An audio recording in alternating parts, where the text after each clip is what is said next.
Happy Thursday, everyone, and good evening. I am Monica May. This is One Take Live, and I thank you so much for joining us. We celebrated Juneteenth over the weekend, and a young lady that we have on this evening did a phenomenal event. She's going to tell us all about it, but she has been recognized in our community as a life skills coach for kids for more than 27 years. She's developed mentoring programs. She is an after school director. She comes into a situation with young people, determines what is needed, and can provide the programming exactly to the T. And she gets results. Some of us call her Miss Toni. Other people call her the inner city guru. Please, ladies and gentlemen, let's welcome Toni Washington to the set tonight. Hey, Toni, how are you? I'm great. How are you, Monica?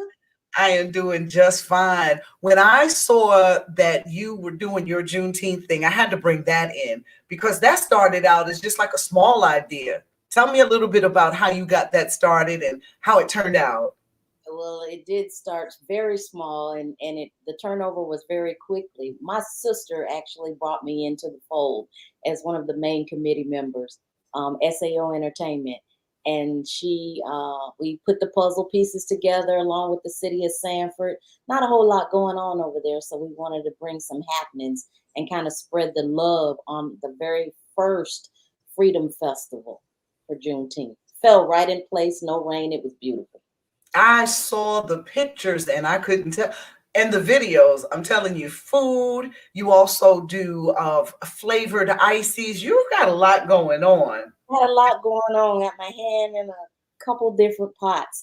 Yes, we had about 68 vendors. From purses, little. We had small entrepreneurs that we loved having there. We had 14 food tent. 7 food tents and 7 food trucks. So it was great for the first one out the gate. And how about how many people came out, you think? Oh my gosh, I would guesstimate anywhere from 500 to probably 700 people. And on your first one. But see, this is what I'm talking about. That inner city guru that you are, that's her marketing team. And she really hits the streets. Toni has a love for our youth, and that's been the way she was raised, really, to just care about not necessarily just the underdog, but just everybody's kids. She started out when I met her. Well, this is actually before this, but we met years ago. Like we were trying to figure it out. It was early 2000. And later on, we started doing some work together for the Paramore area at PKZ, at the recreation center there in the Paramore area, Paramore Kids Zone, one of a kind model that the nation is trying to replicate, and we're trying to do it here in other areas as well. But your time at Paramore Kids Zone was, I'm sure, unmatched by any other experience. How did you get involved with PKZ? It's a funny story, and I don't think many people know this story, but when Mayor Dyer came into office, he had to lay off about 500 people. And I think I was number 499. And I started rolling right after that and created a nonprofit, wrote him a letter and said, Mayor Dyer, basically this is who I am and this is what I can bring to the table. And he started letting me sit at that table among other community leaders and stakeholders. And I ended up being the pilot individual and becoming the outreach director for the Paramore Kids Zone. Paramore Kids Zone did begin in 2003 as a pilot, and it launched in 2006. I left in 2010 to do other things, become the inner city guru in other areas of the nation, and do my work. I've been all over, and they are doing some good stuff over there. They continue to do good work. Yes. And so tell us some of the things that you've done around the country, because you travel a lot. I did. I've even traveled to Japan with this work. I've been to Washington. I do so many summits, so many workshops. I'm just often asked, and a lot of the behind the scenes programming that you see popping up around even Central Florida, I'm sure somewhere the guru has her hands in. Where you come up with that name, the Guru? I was sitting around the table, and some of my closest colleagues said, "We need to brand you." And the name actually came from somebody out of Palm Beach County. And so, yeah, they said you need to be the inner city guru. You kind of have it going on. I've never seen anybody that, as you said earlier, Monica, that can take a child and a family component, know exactly what they need, and kind of, pick it apart. And I look at it as my God-given talent. I had to embrace it because I used to run from it for years. And it's just like Jonah, when you've been told to go somewhere, you need to go and do exactly what I told you to do. Because no matter where I go or how fast I try to run, it always brings me right back to it. There's going to be a kid pulling on your shirt, Miss Toni, Miss Toni, Miss Toni. And that is who you are. You've seen kids out of the Paramore area and just other areas come in with having struggled with traumatic family situations. You've helped the family out, but you've also helped that kid make it all the way through middle school, all the way through high school, and then get them into college. You stuck with them through that. And then now that they're working, how does it feel when they come back to you and you can see with pride all the good work that you've put into them and That's how they funny turned out? you asked that question because I got a phone call yesterday from one of my kids, and he is a professional dancer now. He was a PKZ kid, and just to hear him say he has taken a gig in Barcelona. Can you imagine? I've In never been Barcelona, in wonderful. Barcelona. He called me, Mr. Daquan, and I'll let him, read his own headlines. But that feeling, knowing you were there when he used to dance in the field at Callahan, or he used to dance in the parking lot, and he was just my dance. I call him my dancing machine, and he had danced his way all the way to Barcelona and around the world.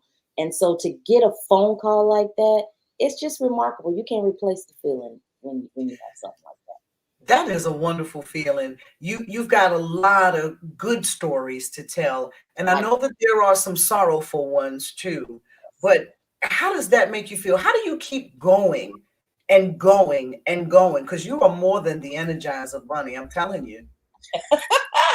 Monica, passion. Passion is God given. Either you have it or you don't.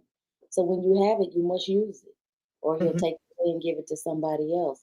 I stay motivated mainly through my kids and through my work, my children, and now my grandchildren. I have two grandsons who I adore, and hopefully one day they will be in the same boat and be able to take the baton and keep going.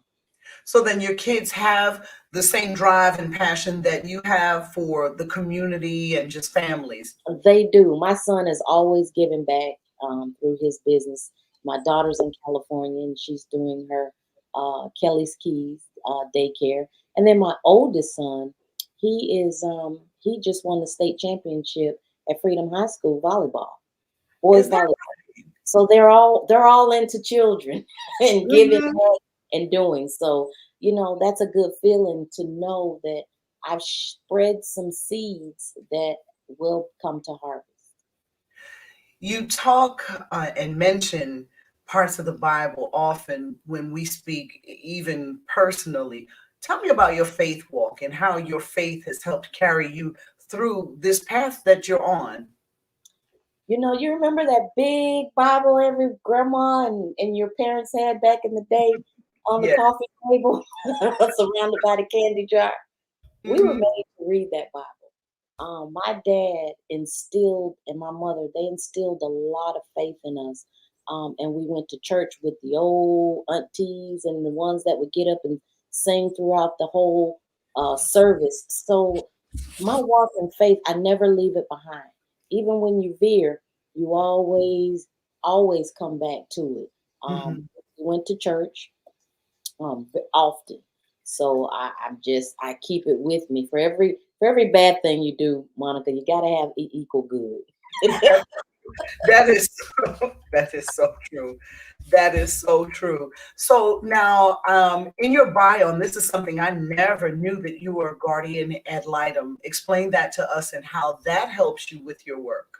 Oh, yes. In the very beginning, it was important for me to know how the the judicial system worked along with DCF. So I became a guardian ad litem because, it's a realistic fact that some children just don't have anybody to speak up for them. So I would go to the courts and be that voice and be that advocate for children. That's the catapult right there.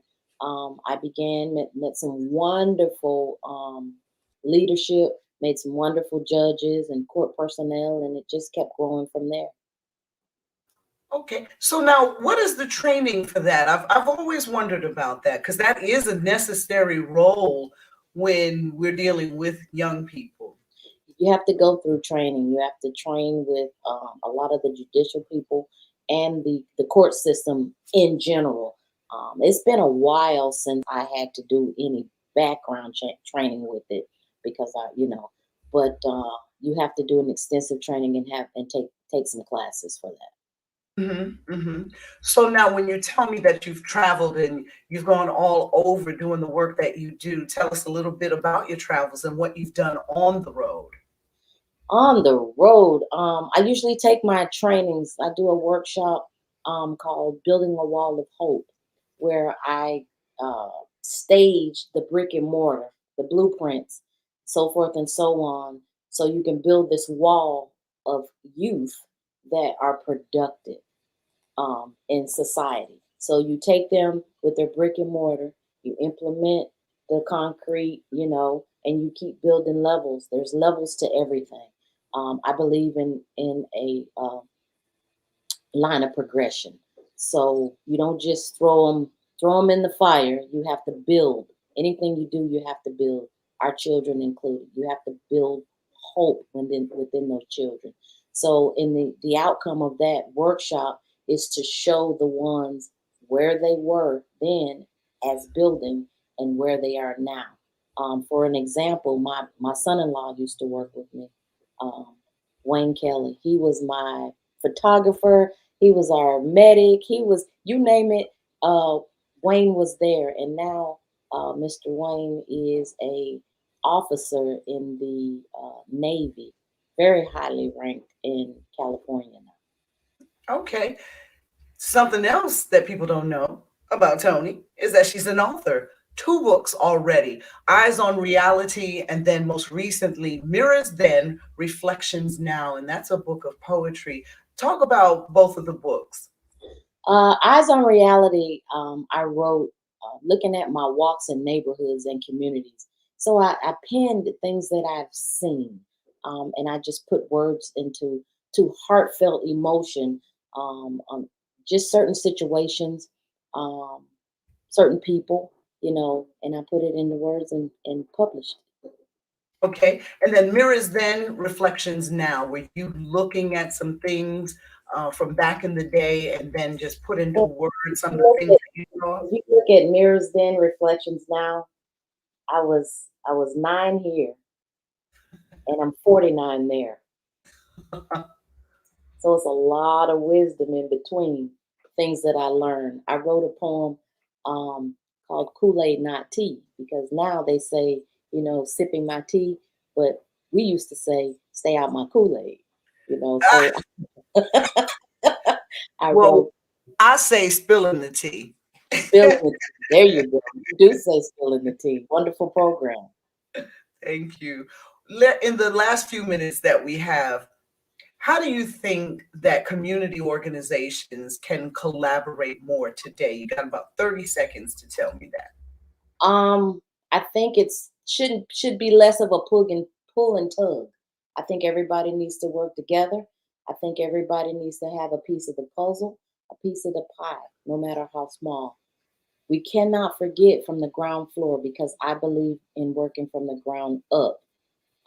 Mom and pops do not need to not be looked at. They are that mortar. They are the brick. They are the individuals that are going to get you your big numbers, your data, and those collective parties you just can't leave out. Do not leave out the mom and pop organizations, the not so Fortune 500s. Those are the ones that are going to help you. So the puzzle pieces, everybody should have a piece of the puzzle in the community and the neighborhood. there's space enough out there for everybody. To Yeah. reach the guru marketer, you can go on Instagram or Facebook, Guru Marketing and Inner City Guru. Toni Washington, thank you so much for being on One Take Live with us this evening. I love you, sis. There's nothing you can do about that one. You I stuck love with we go way back. yes. My best to you. And Toni, we've got two other gentlemen who are doing what they do best to work with the young people in our community. I wanted to do a show tonight about just giving back. Jaison and Andrew are going to join us next, and they are going to share with us their journey and what they've done to move forward in life. Now, Jaison Radcliff is an all-around, he'll tell you, serial entrepreneur, and he's worked in the fashion and art industries here in Central Florida. He's gone to school for this, but the most important part is that he wants to give it back to the community, to young people. Andrew Browne is an associate professor over at UCF on the East Side. But his role with this company, he's an author as well, educator and entrepreneur. His interests include the intersection between fashion and education. And these two gentlemen are teaching our young people not only how to design, but how to speak French as well. Hey, fellas, how are you this evening? Hi, Monica. Hi, how are you? Down. Monitor. Because you're always here. Okay. Now, can I hear you? Yep. Can you hear me now? I hear myself. So, we've got to work on that. All right, guys. Can you hear me now? I can hear you. We can hear you. Okay. Yes. But I still hear the feedback. We're gonna keep going. So, if you're facing the camera, you've got Andrew on the left, and you've got Jaison on the right. The name of your company, let's talk about that. The name of our company is Form to Fashion. Well, let me say this. The name of one of our companies is is Form to Fashion. And that is where we focus on children's education. And really we lead with education first, and fashion comes second. So we really believe in nurturing the entire child in all subject matters, from mathematics to reading, science, technology, as well as history and language. And you also told me that you're teaching these young people another language as they're learning with you, because most fashion is born in France. So you're teaching these young people French. This is amazing. We are. Andrew is our resident language expert.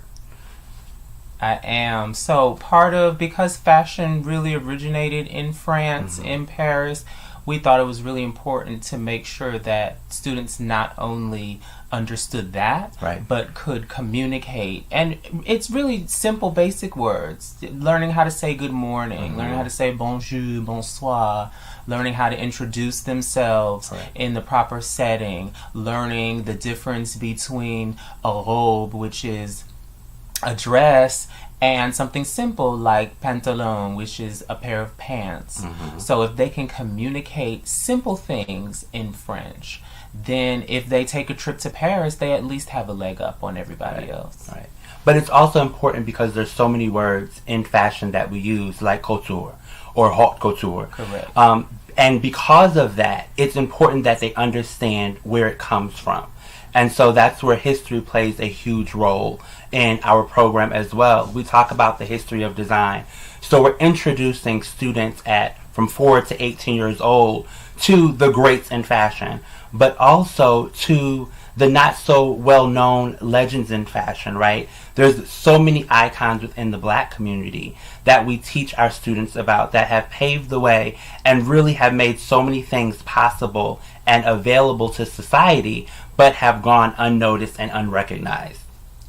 You actually have a book about some of those icons, and that's available on Amazon. Tell us a little bit about that book. So we have an amazing coloring book that we worked on during the pandemic, and it was truly a labor of love, and people kept saying, well, how did you choose And the only explanation that I could give is they chose us. So names like Ann Lowe and Wesley Tan, who you never really hear about, really were the original, dressers of the first ladies. We can go as far back as Elizabeth Keckley, who dressed Mary Todd Lincoln. But you never hear about this woman who created one of the inaugural gowns for Mary Todd Lincoln. That's a big deal in fashion, right? In the 21st century, everybody's talking about what the First Lady is wearing, whether Democrat or Republican. It doesn't matter. Fashion kind of transcends all of that. And we realized that nobody knew about these amazing designers that were dressing so many important people. And so you can find African Americans in fashion in the fashion industry, 40 icons who helped shape the industry. And so we touch on models, on designers, on photographers, fashion illustrators that have all been the first and paved the way for the industry that we see today.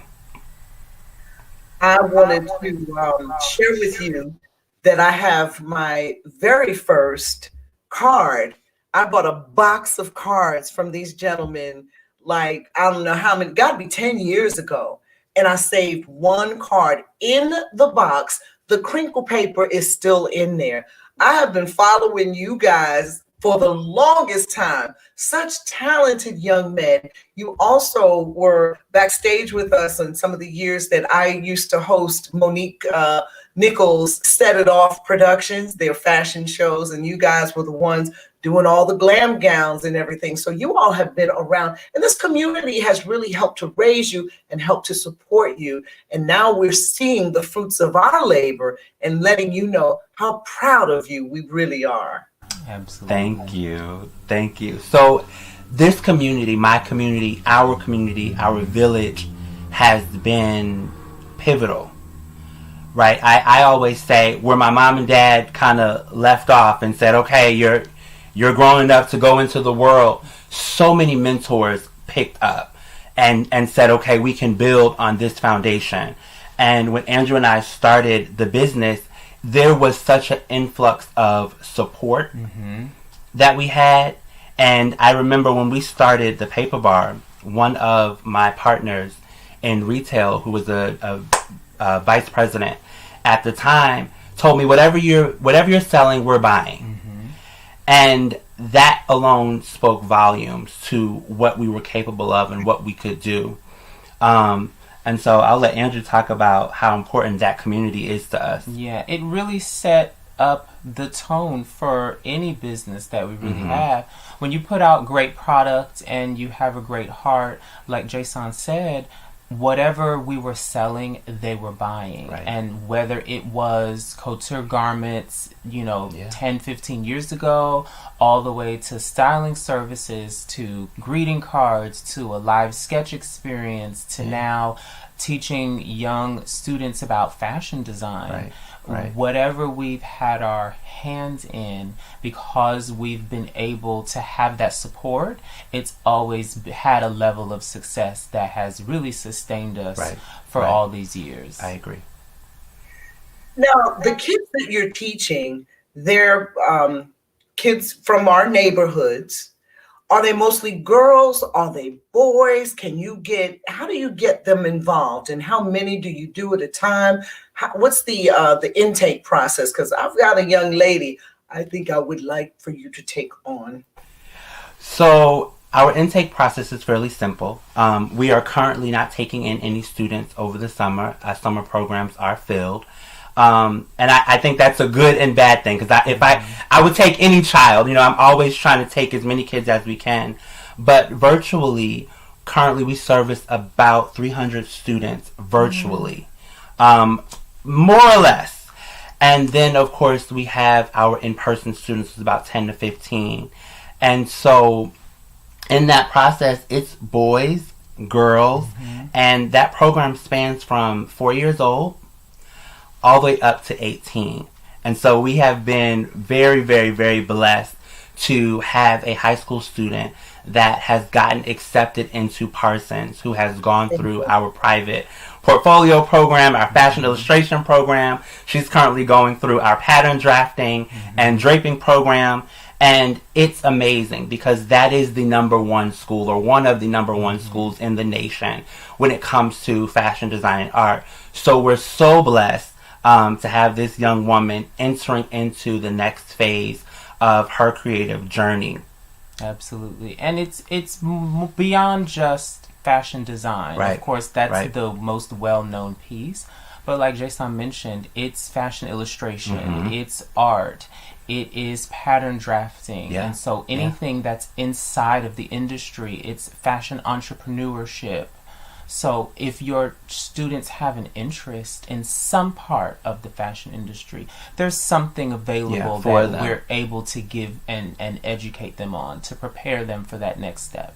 And so we always encourage students and parents to just reach out to us on available course offerings because that schedule is constantly being updated. So if you have interested parents or are interested in putting your child in one of our programs, reach out to us at info@formtofashion.com and we will send you a customized course pack. This is so wonderful. Jaison, you have been creating and designing and drawing since you were 5 years old. I mean, really, 5 years old. Tell me that story real quick. So, really quick, my mom entered me into, I don't know if anybody remembers that college competition, if you wanted to be an artist.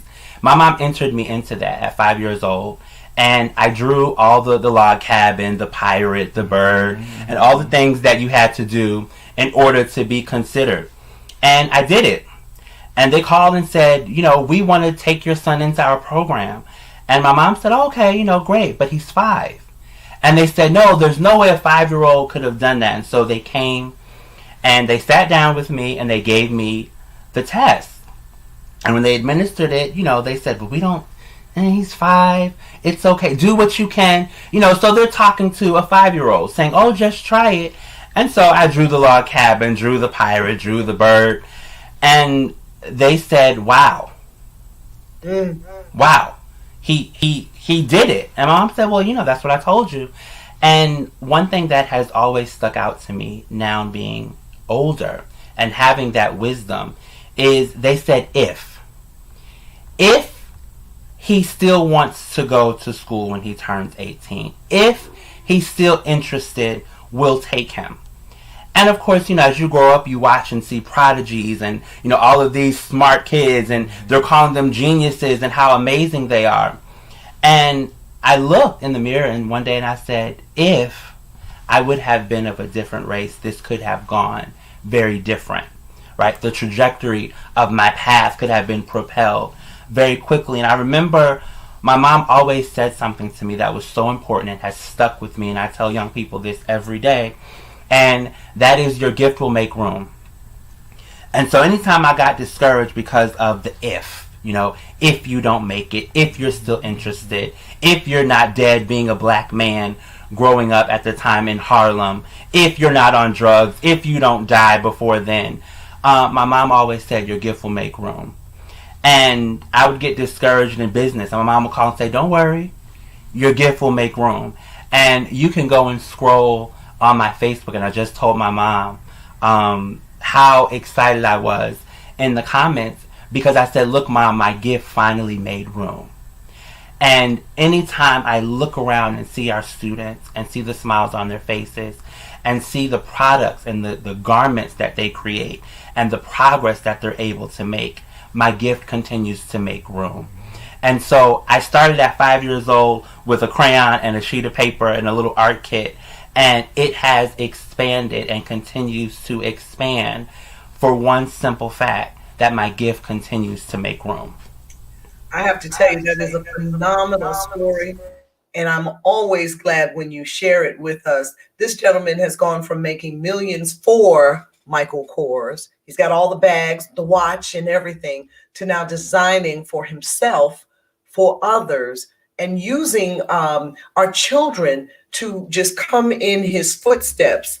He and Andrew are on to something, and we certainly wish you all well. We'll continue to share your story. We'll continue to post your information on our website, and we wish you gentlemen the world's best of luck on your journey. Thank you. Thank you. Thank you all for watching some of our community folk that are doing things and making differences in the community with their gifts that are making room for them. I'm Monica May, and my gifts have made room for me, and I'm so grateful. Thanks so much for watching another edition of One Take Live. Have a good evening.